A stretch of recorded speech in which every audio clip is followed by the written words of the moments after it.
Hello, this is Charlene. I'm here to help you with your math questions. If you're watching this video, you probably want to have some help with adding or subtracting mixed numbers. Well, why do we call them mixed numbers? Because they mix it up. They put a whole number and a fraction together. They mix it up, and that's why we call it a mixed number. So when we add or subtract mixed numbers, a lot of times we have to make sure we have common denominators. But in this particular problem, I would go ahead and change both of these mixed numbers into their improper fractions. That's my personal preference for how to do that. So let's go ahead and work on that. We want to look at these denominators that we have currently. We have a 4, we have a 4, we have a 6. Okay, so our goal is to get the lowest common denominator. And another way of saying that is the smallest number that both the 4 and 6 will fit into. Well, the way that I want to think about that is I want to take the bigger number and I want to say, what are the multiples of the bigger number? Okay, I've got a 6 times 1 is 6, 6 times 2 is 12. Well, does the 4 fit into the 6? No, it does not. Not evenly, anyway. It fits into it, but it has leftovers. So does 4 fit into 12 evenly? Yes, it does. So that's going to be my chosen common denominator. So I'm going to rewrite this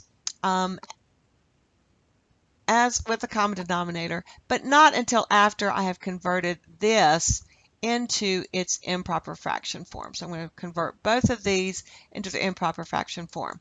So I am going to go ahead and do 3 times the 4 plus the 1. So 3 times the 4 plus the 1 is 13. So 13 fourths. And then I'm going to do 3 times the 6, which is 18, plus the 1, which is 19. So plus 19 fourths. Okay. And at this point, this is where, I did a boo-boo. You're supposed to correct me if I say wackadoodle things. There you go. 19/6, not fourths. Okay, so now we're going to convert it to the new common denominator, the lowest common denominator of 12. So I'm going to put a 12 right here. I'm going to put a 12 right here. So I got that plus sign in the middle. That's my new denominator. So I need to figure out how am I going to get from 4 to 12? Well, I get from 4 to 12 by doing times 3. So if I do the bottom times 3, I also have to do the top times 3. So 13 times 3, that's going to be 39. And if you want to use a calculator to do that calculation, that does not hurt my feelings.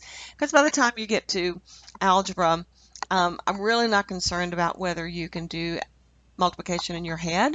It's not noble because scientists use calculators and computers, and engineers use calculators and computers to build bridges, and that is actually for all our safety. So anyway, use your calculator. Don't care about that part of it. So now how are we going to get from 6 from the 6 to the 12? Well, I'm going to do 6 times 2.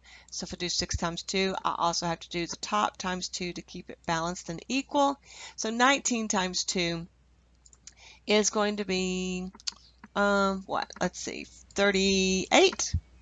38. Okay. So at that point, I have converted both of my improper fractions to fractions with the same denominator. So now at that point, I can now add my two numerators because I have the same denominator. It's like I have the same. So I can add them. Okay, so 39 plus 38, that's going to be 60, 70, 77. So 77 over 12. Except we need to go ahead and maybe turn that back into a mixed number. So how many times will the 12 fit into the 77? Well, what's 12 times 6? 12 times 6 is equal to 72. And like I said, if you need to use a calculator for that to help you, that doesn't hurt my feelings. So 72 is close to 77. So 6 is the biggest number of times that 12 will fit into 77, so 6. But how many is left over? What's between 72 and 77? How many is left over?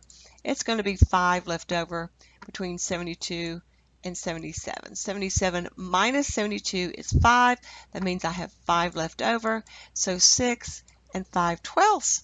And this is going to be the answer to this problem where we have added two mixed numbers.